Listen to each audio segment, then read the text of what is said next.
Hi guys, welcome to another video by Antiques Arena. My name is Walter O'Neill, and in today's video I'm going to give you a look around the shop and have a little talk about an item that has come in to me from the charity shop.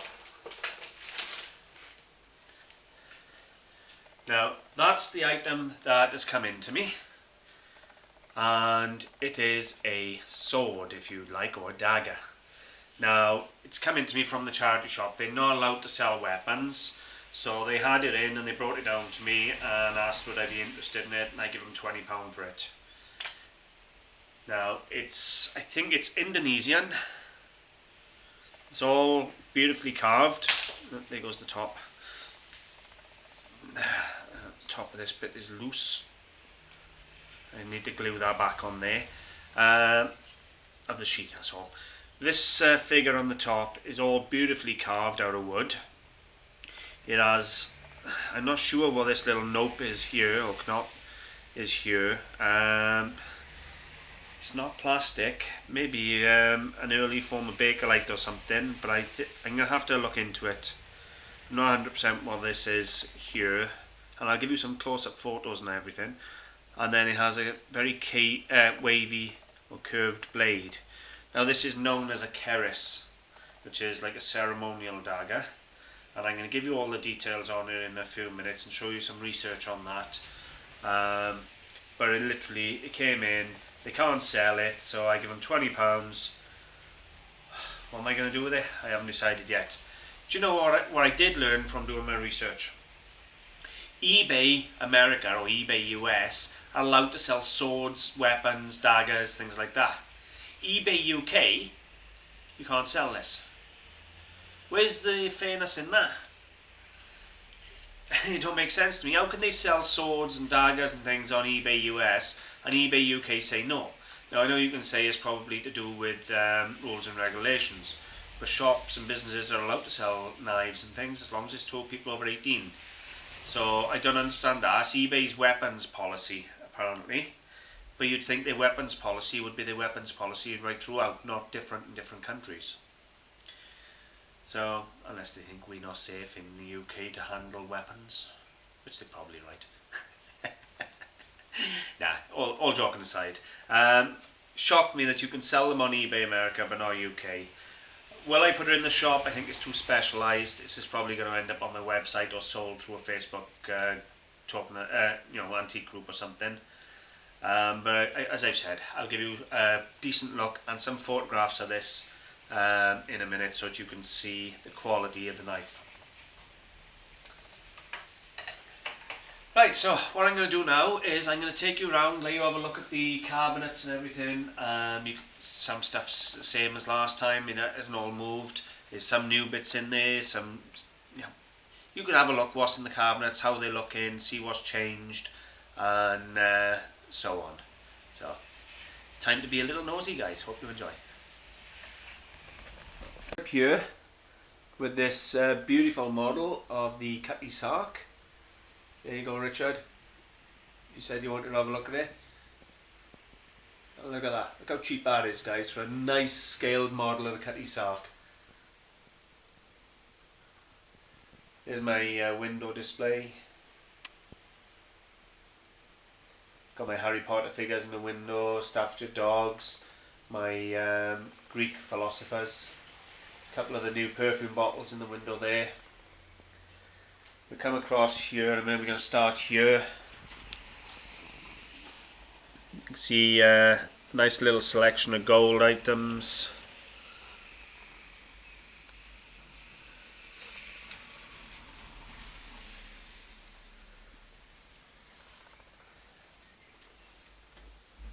These rings, I do really well on these rings, and thanks to a few of you giving me some advice, I stood them up on plate stands, which allowed me then to get a row of rings in front.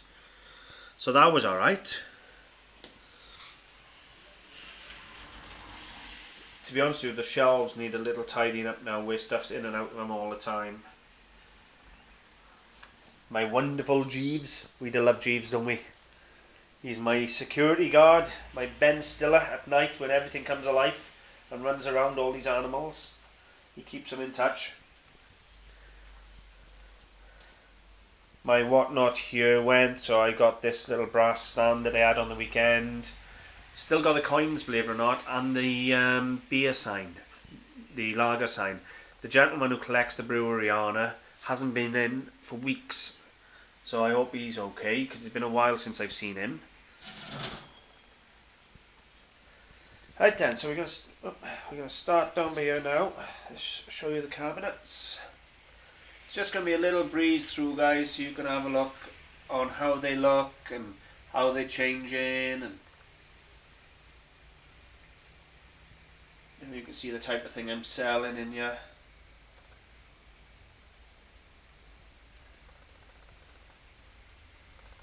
Tell you what, I'm surprised. These Ladros, we've knocked them down to £20 each now from the 30.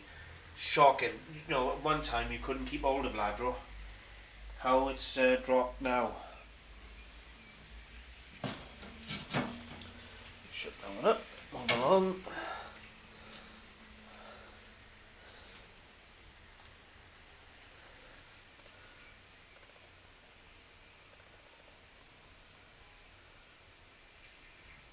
As you can see, it's a nice little mix even in these first couple of cabinets.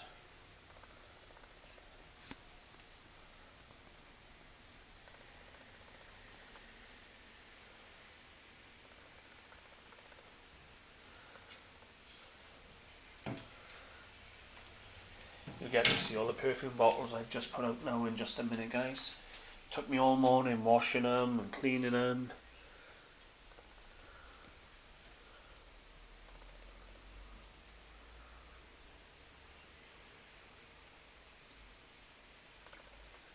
Hopefully you're having a decent look at the stock and I'm not going too fast for you. I don't want to go too slow either that you get bored of seeing the stuff.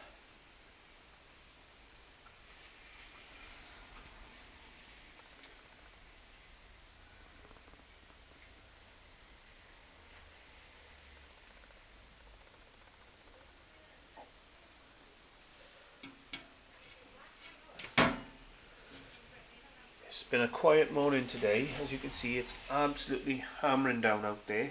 Hopefully you can see it. Everybody's absolutely drenched, so I thought I'd make good use of the morning weekend. So obviously we have a load of crystal decanters and things. There we have it, guys. I put a load of these perfume bottles out. Cleared a bit of space. Oh, look at that. Don't they look absolutely stunning?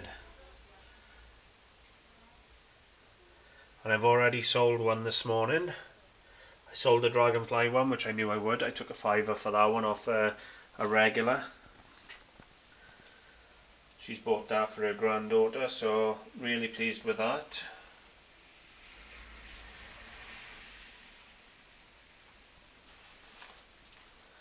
So already I've pulled a £5 back on my perfume bottles.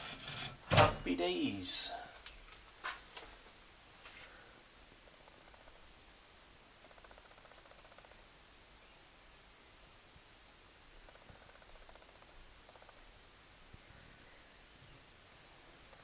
There's a few pieces now that may need to be moved onto eBay to clear them out. And one or two that I might take to the car boot sale. To be honest with you, I'll get the same money, if not more, at the car boot sale on one or two of the pieces that are just not moving.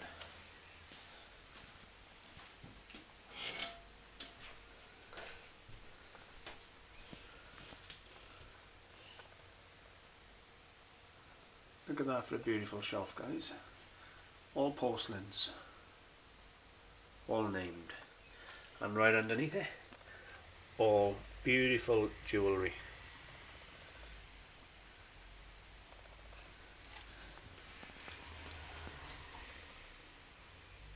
I have literally got something in the shop for everybody, and under all price ranges too. You know, I'm not expensive on the gold and silver.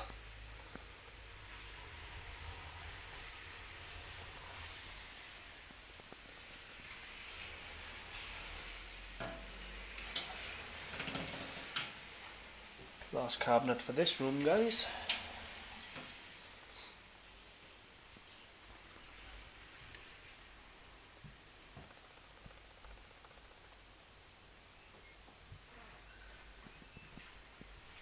As you can see with all these bit silver pieces, I cleaned them all up.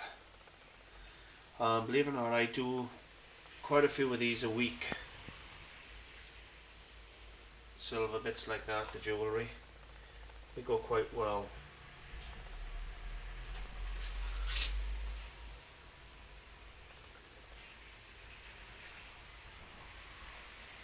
It's quite a nice little mix, mine, guys. I must admit, I'm quite pleased and proud of how the cabinets look. Even on top of the cabinets.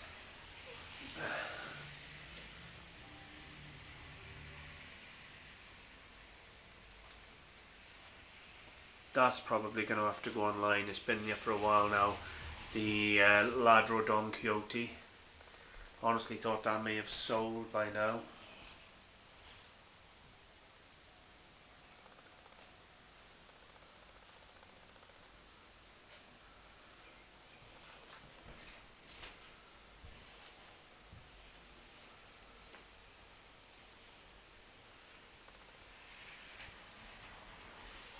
It's a beautiful new Goebbels cat.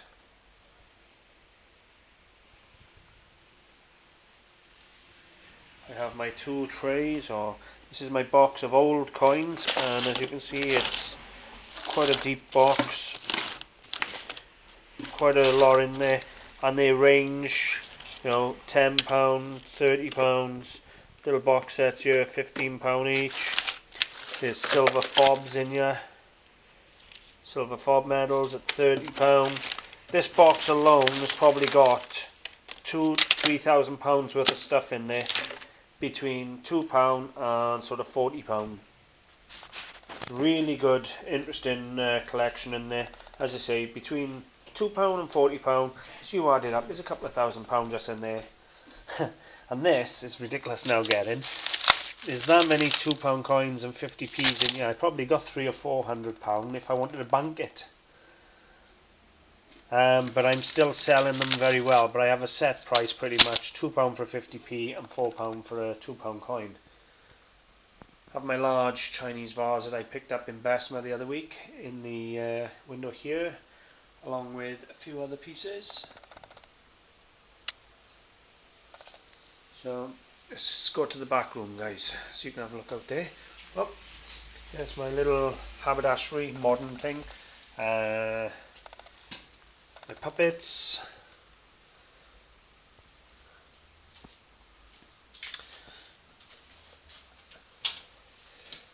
This was always my favourite cabinet, but quite a bit of it is moved on now, the pieces I did like.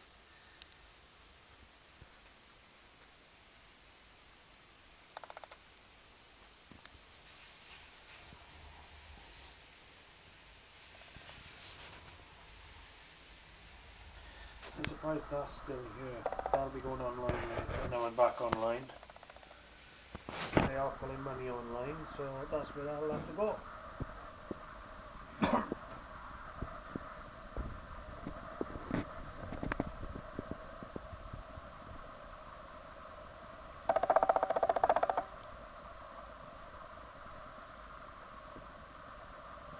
As you can see, it's quite a nice mix. It really is. Nice, real nice piece of Costa board over there again, tankard with the engraving on the front, 1977.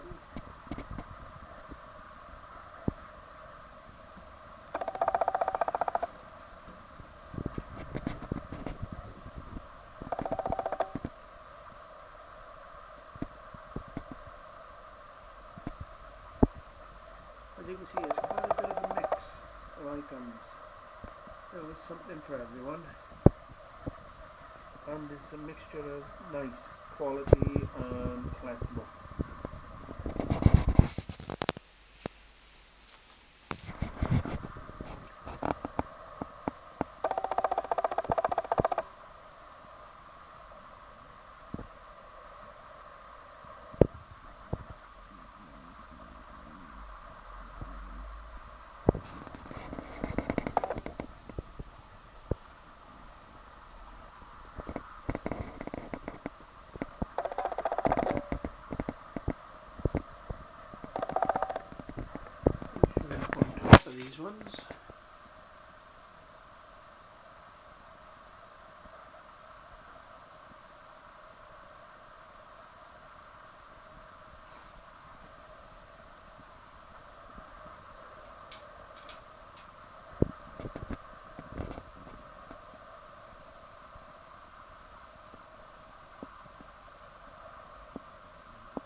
items in them, and there's some things in them to be talking about, so I'm shocked that I haven't sold.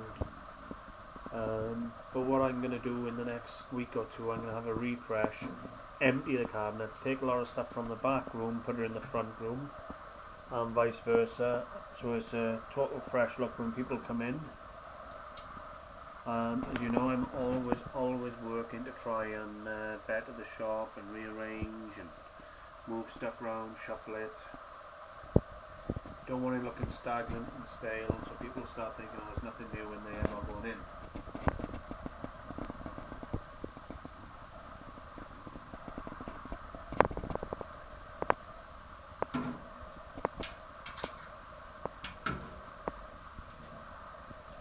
And this one's as much for you, Richard, because I know you can't get into the back room here. The doorway's not wide enough for you. Therefore, you're having a little look at what's in the cabinets, mate. So a little shout out to you there, because you were the inspiration for today's video.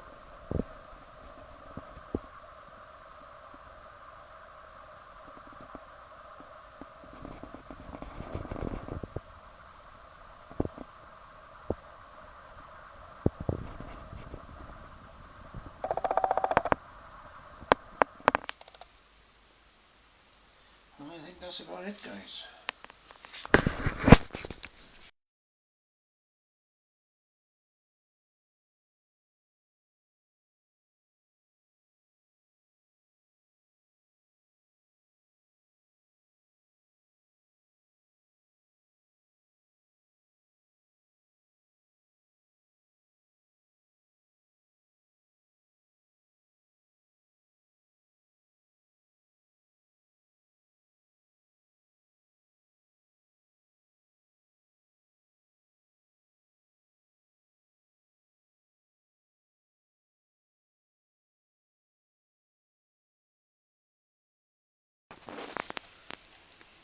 Okay, so should anybody wish to get the history of these Keris swords, now we're actually spelling them as Keris, as in Keris, but the correct spelling there is Kris. So anyway, come across here, it's wikipedia.org/wiki/Chris. And there's a full history on these Keris swords. Basically, they've been produced in many regions of Indonesia for centuries. They are connected, whole of ritual prescriptions and acts and ceremonies, mythical backgrounds, ethical poetry, and so forth. So these are basically ritual blades. Keris can be divided into three parts: the blade, hilt, and sheath. Well, anyway, the full history of Keris is here. Everything from the history, the origins, the descriptions, the forging, the legends.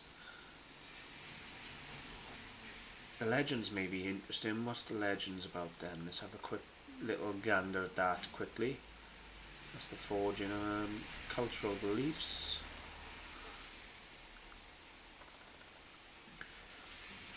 So, hang on. Excuse me, sorry guys. So the Keris were worn at special ceremonies, with heirloom blades being handed down through successive generations rather. So basically, the blade can be handed down. Even if the rest of it changes, the blade could still be handed down. And it's believed to have the ability to infuse bravery upon its holder. Bloody things, sorry guys, dust. I'm going to have a proper read of this later on. It looks quite interesting. It's always good to learn new things anyway. Legends. One of the most famous legends from Java comes the Paraturn Book of Kings. It describes a legendary bladesmith called Gandrin or Empu Gandrin and his impatient customer. Yeah, right, come on in.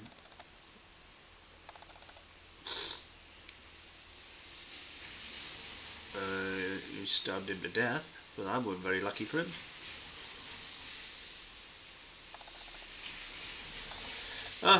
A customer killed the blacksmith because he didn't make his keris quick enough, so he cursed the blade. Okay. Well, anyway, as you can see, there's a lot of history on Wikipedia here about the kris or keris, and a few different looks at different examples. That's the sheath. The blade's always curvy. So yeah, it's an interesting old thing. Now, the fact that you can sell them on eBay worldwide as opposed to eBay UK. And mine isn't going to be worth a fortune. However, I've gone highest price to show you some antique ones to pull. Look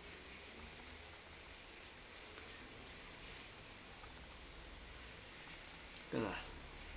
3s and 400s here.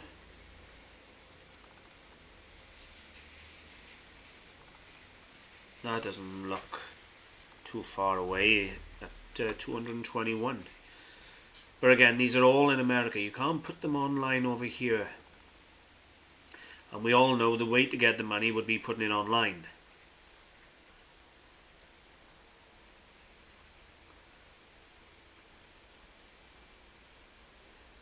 Don't know how low these go. We're going to find out together because this is the first time I've looked at it, guys.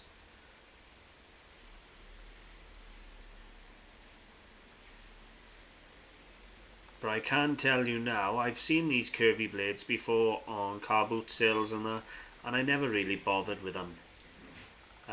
So it was nice when I had no choice but to buy it, for me to do some research on it and have a look.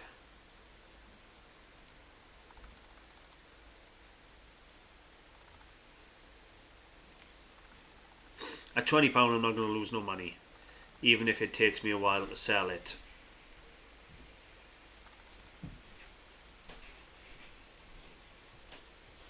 It's 2 pages, so we've only got one more page to go through, guys, and we'll see what sort of the cheap prices are.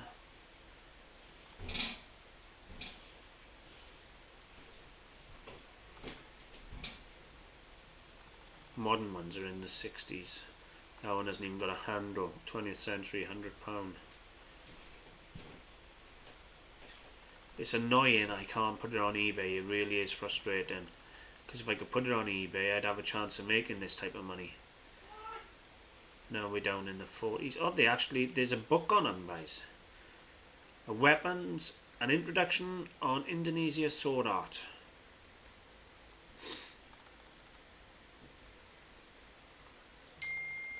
And that's where we're at. There's none more.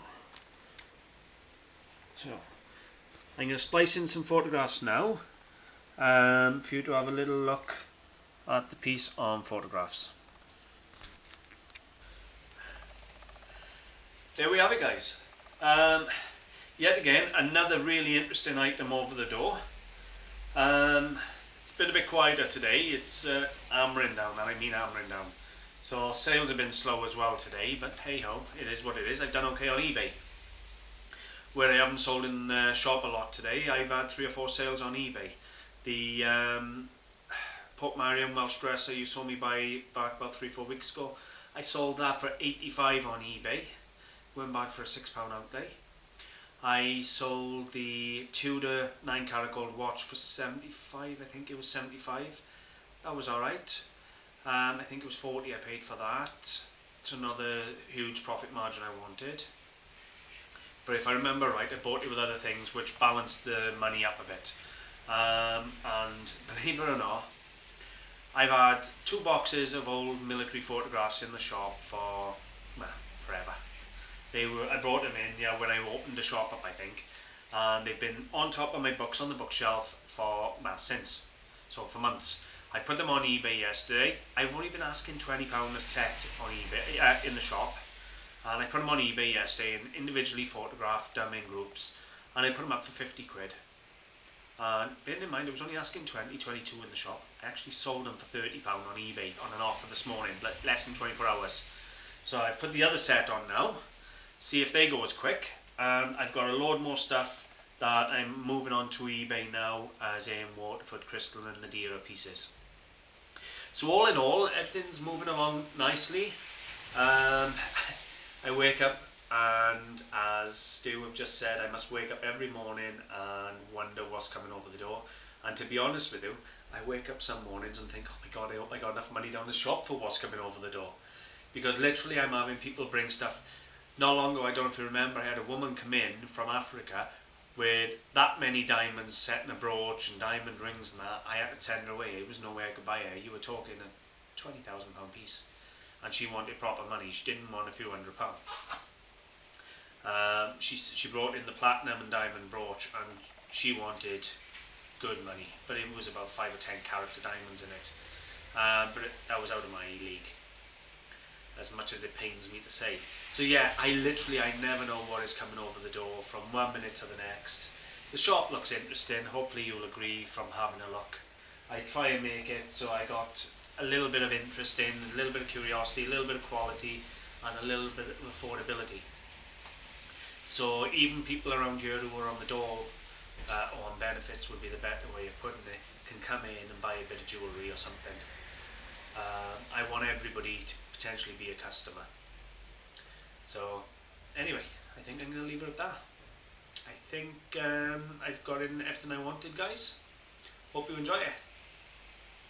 Thank you very much for watching. Hope you've enjoyed. If you have, I would appreciate a like and a share, guys. I reached over 1,500 subscribers this week. Thank you very much for all your support. Please, please, please continue to support me by sharing and recommending and getting your friends to watch. I do appreciate it.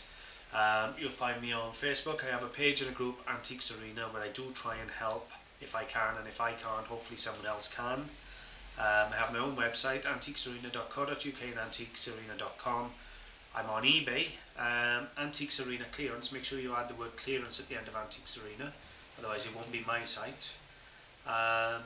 Or you can come to the shop, see me in the shop. It's Antiques Arena, 78 Oxford Street, Mountain Ash, Charlie Foxtrot 45, 3 Hotel Bravo. Thanks for watching, guys.